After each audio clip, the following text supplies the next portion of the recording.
السلام علیکم ورحمۃ اللہ وبرکاتہ. Welcome to learning Quran. Learning Quran میں خوش آمدید. اور یہ قرآن پاک کی ٹرانسلیشن کا سلسلہ ہے جو ہمارا الحمدللہ سورۃ تحریم تک پہنچ چکا ہے. اور ہم نے رات سے سورت مکمل کی تھی. ہم نے سورۃ طلاق مکمل کی تھی.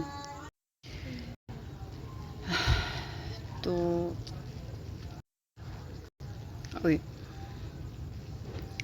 اسٹارٹ کرتے ہیں.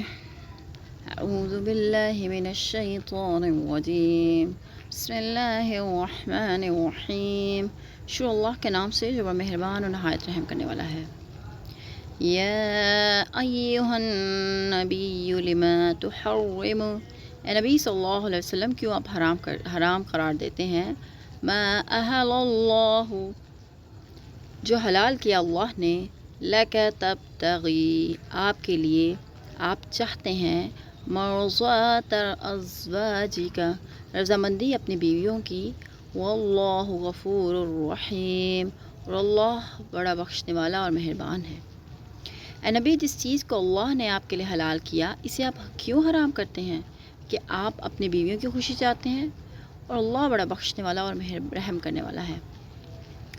اچھا، سلسلہ قصہ کچھ اس صورت کے جو سٹارٹ ہو رہا ہے وہ کچھ اس طرح سے ہے کہ رسول اللہ صلی اللہ علیہ وسلم کا روزمرہ کا معمول تھا کہ آپ نماز عصر کے بعد اپنے سب گھروں میں اپنی بیویوں کے ہاں چکر لگایا کرتے تھے تاکہ گھریلو حالات سے پوری طرح باخبر رہیں اور خیر و عافیت کی صورت معلوم ہوتی رہے. ایک دفعہ جب آپ سیدنا زینب بنت حجش رضی اللہ تعالیٰ عنہ کے ہاں تشریف لے گئے تو انہوں نے آپ صلی اللہ علیہ وسلم کو شہد کا شربت پلایا. اس طرح آپ کو وہاں کچھ دیر لگ گئی. دوسرے دن بھی آپ کو سیدنا زینب بنت حجش رضی اللہ تعالیٰ عنہ نے شربت پلایا، اور چونکہ آپ کو شہد اور اس کا شربت بہت پسند تھا لہذا یہ بھی ایک طرح سے روز کا معمول بن گیا کہ سیدنا زینب رضی اللہ تعالیٰ عنہ کے ہاں آپ کو کچھ دیر لگ جاتی. یہ بات دوسری بیویوں اور بالخصوص سیدہ عائشہ رضی اللہ تعالیٰ عنہ اور سیدہ حفصہ رضی اللہ تعالیٰ عنہ کو ناگوار گزری، کیونکہ آپ کی بیوی میں ظاہر کی جاتی تھی کہ وہی زیادہ تر آپ کے توجہات کا مرکز بنے. یہ ایک بالکل جنرل سا فنومین ہے کسی بھی بیوی کا کہ وہ اپنے شوہر کی توجہ کا مرکز بنے. بالکل جنرلائز قسم کا فنومین ہے جو اللہ تعالیٰ نے آلموسٹ ہر فیمیل کے اندر یہ فنومین رکھا ہوا. تو وہ بھی چونکہ انسانی تھیں ازواج مطہرات. خیر کیری آن کرتے ہیں.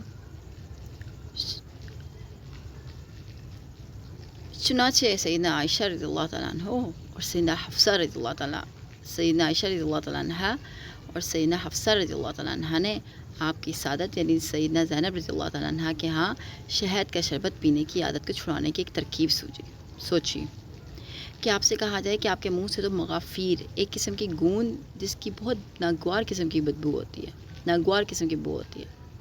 کی بو آتی ہے. پھر جب آپ کی ایک بیوی نے بھی یہی بات کی اور دوسری نے بھی ایسی ہی بات کی تو آپ کو وہم ہونے لگا کہ شاید ایسی بدبو واقعی آ رہی ہو، اور آپ کو بدبودار چیزوں سے سخت نفرت بھی تھی اور ان بیویوں کی دل جوئی بھی مقصود تھی. لہذا آپ صلی اللہ علیہ وسلم نے قسم کھا لی کہ آئندہ سیدہ زینب رضی اللہ تعالیٰ عنہ کے ہاں سے شہد نہیں پیا کروں گا. امام بخاری نے مختصر اس واقعے کو یوں روایت کیا ہے کہ سیدہ عائشہ رضی اللہ تعالیٰ عنہ فرماتی ہیں کہ رسول اللہ صلی اللہ علیہ وسلم سیدہ زینب بنت حجش کے ہاں ٹھہرے رہتے اور شہد پیا کرتے تھے.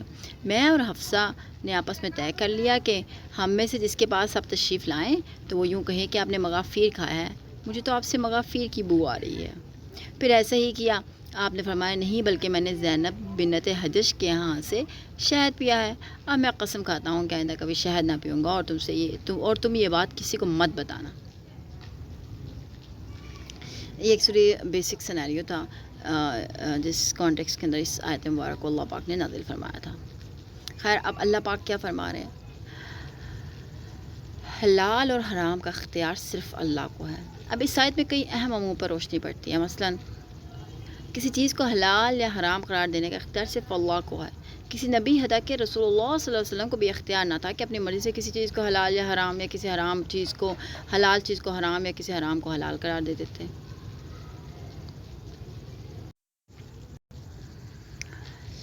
اوکے.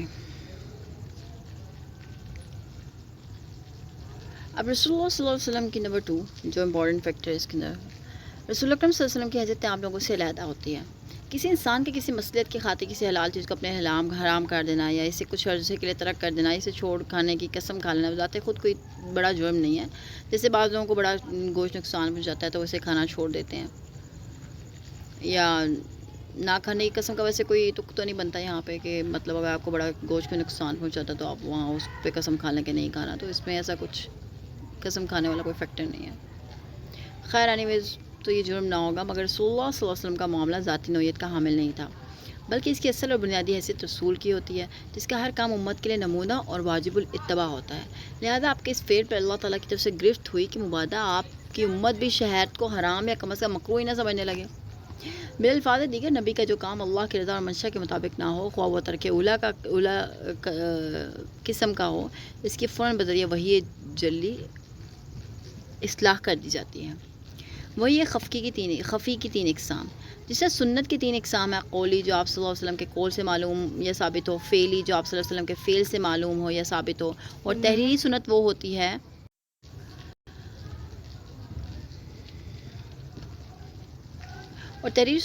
کوئی فعل آپ کے سامنے واقع ہو اور آپ نے اس پر گرفت نہ فرمائی ہو یا سکوت اختیار فرمایا، اور ایسی سنت بھی قابل حجت ہوتی ہے. اس میں وہی خفی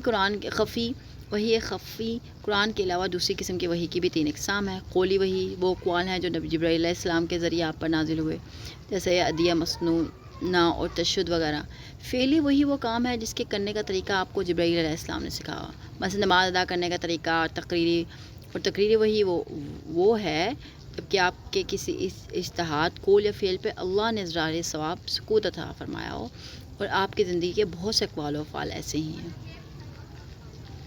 اگر آپ صلی اللہ علیہ وسلم کے کسی قول یا فعل میں کوئی بات اللہ کے منشا کے خلاف ہو تو اس پر فوری تنبیہ کر کے اس کی اصلاح کر دی جاتی ہے.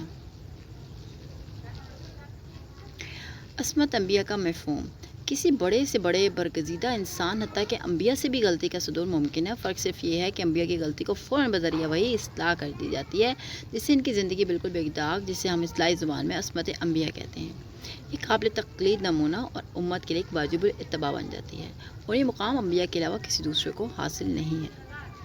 تو یہ فرسٹ آیت جو تھی تحریم کی وہ اسی فیکٹر میں تھی کہ تو حضرت محمد صلی اللہ علیہ وسلم کو شہد اور اس کا شربت بہت پسند تھا. تو اب ڈیفینیٹلی جب شربت بنتا تھا اور تو ٹائم تو لگتا ہوگا بن کے، اور پھر وہ جب پیتے تھے تو وقت زیادہ اسپینڈ کرتے تھے. حضرت زینب رضی اللہ تعالیٰ عنہ، حضرت زینب بن حجش رضی اللہ تعالیٰ عنہ کے ہاں. تو 2 دفعہ تو اس طرح ہوا. تو اب حضرت عائشہ صدیقہ اور حضرت حفصہ جو سی تھیں، ان کو مطلب ان کو یہ اچھا نہیں لگا نا.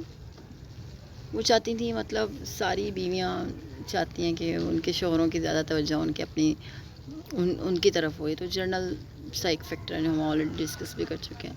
تو بس اسی فیکٹر کو لے کر وہ کیا کرتی تھیں، انہوں نے یہ پلان کیا کہ نبی اکرم صلی اللہ علیہ وسلم کی سعادت کو چھڑوایا جائے. تو انہوں نے جب ظاہرہ ہے انہوں نے کہا، جب حضرت حفصہ نے بھی کہا کہ آپ کے منہ سے تو مغافیر کی بدبو آ رہی ہے، حضرت عائشہ رضی اللہ تعالیٰ عنہ نے بھی کہا، تو نبی اکرم صلی اللہ علیہ وسلم جنرلی کنفیوژن ایک بن جاتی ہے کہ مائٹ بھی شہد پینے کی وجہ سے یا اس وجہ سے ہی. تو نبی اکرم صلی اللہ علیہ وسلم نے اس بات پہ قسم کھا لی کہ میں آئندہ زینب بنت حجش کے ہاتھ سے میں شہد نہیں پیوں گا، شہد کے شربت نہیں پیوں گا. تو اس پہ اللہ پاک نے فرمایا کہ جو چیز آپ پر حلال ہے اس کو آپ کیوں حرام کرتے ہیں، کیوں حرام قرار دیتے ہیں، کیونکہ اللہ نے آپ کے لیے حلال کیا ہے.